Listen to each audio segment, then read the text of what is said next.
നീലൻ ഈ പറയുന്ന അമിതാധികാര പ്രയോഗത്തിന് സൂചനകൾ വന്നു തുടങ്ങിയിട്ട് നാൾ കുറച്ചായെന്നേ, കുറേ അധികം നാളെ. ഇപ്പം നവകേരള യാത്രയല്ല, അത് ഇപ്പം അതിനിടയിൽ നടന്ന പോലീസ് നായാട്ടല്ല, അതിനു മുൻപ് സമരങ്ങളെ ഭീകരവൽക്കരിക്കുന്ന, പരിസ്ഥിതിവാദികളെ ഡിസ്ക്രെഡിറ്റ് ചെയ്യുന്ന, മാധ്യമങ്ങളെ ഇല്ലാതാക്കാൻ ശ്രമിക്കുന്നു, അങ്ങനെ ഒരു വർഷങ്ങളുള്ള ഒരു നീണ്ട ചരിത്രമില്ലേ? ആ ചരിത്രത്തിൽ എവിടെയും ഈ സാഹിത്യ മേഖലയിൽ, സാംസ്കാരിക മേഖലയിൽ നിന്ന് ഒരു കനപ്പെട്ട ശബ്ദം ഇതുവരെ ഉണ്ടായില്ല.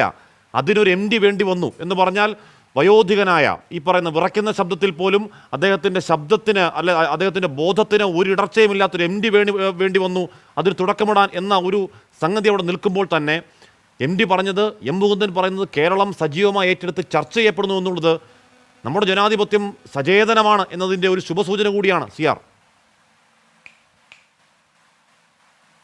തീർച്ചയായിട്ടും ഞാൻ വീണ്ടും ഒരു വൈലോപ്പിള്ളിയുടെ തന്നെ ഒരു ഉദാഹരണം പറയുന്നു. കാരണം ഇടതുപക്ഷത്ത് നിൽക്കുകയും പന്തങ്ങളും അതുപോലെയുള്ള വലിയ വിപ്ലവകരമായ കവിതകൾ എഴുതുകയും ചെയ്ത ഏറ്റവും വാറ്റിക്കുറുക്കി പറയുന്ന വൈലോപ്പിള്ളി, അദ്ദേഹം ഒരു കവിത എഴുതുന്നുണ്ട്, അഭിവാദനം.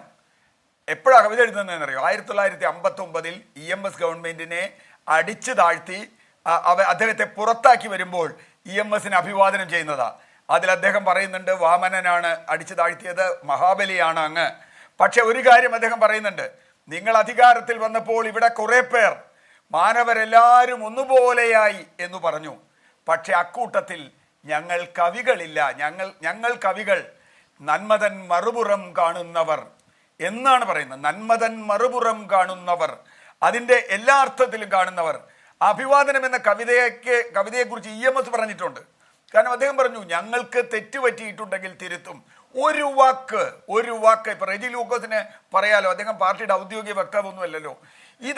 ഇതുപോലെയുള്ള മനുഷ്യർ പറയുന്ന കാര്യങ്ങളിൽ തെറ്റുണ്ടെങ്കിൽ ഞങ്ങൾ തിരുത്താൻ തയ്യാറാണ്, തിരുത്തും, ഞങ്ങൾ ആലോചിക്കും. അതിനു പകരം ഇത് മോഡിക്കാണ് അല്ലെങ്കിൽ വേറെ ആർക്കാണെന്ന് പറയാൻ പറ്റുമോ? ഞാൻ EMSനെ കുറിച്ച് പറഞ്ഞു, വീണ്ടും പറയുന്നു, ഇദ്ദേഹം പറഞ്ഞത്, MT പറഞ്ഞ കാര്യം ഇവിടെ വളരെ പ്രസക്തമാവുകയാണ്. തനിക്ക് വലിയ തെറ്റുപറ്റി സാഹിത്യത്തെ പറ്റി എന്ന് പെരുമ്പാവൂർ സമ്മേളനത്തിൽ EMS പറഞ്ഞത് അത് MT കോട്ട് ചെയ്യുന്നുണ്ട്. വില്യം റീഹിനെ കോട്ട് ചെയ്യുന്നുണ്ട്. എന്താ വില്യം റീഹ്?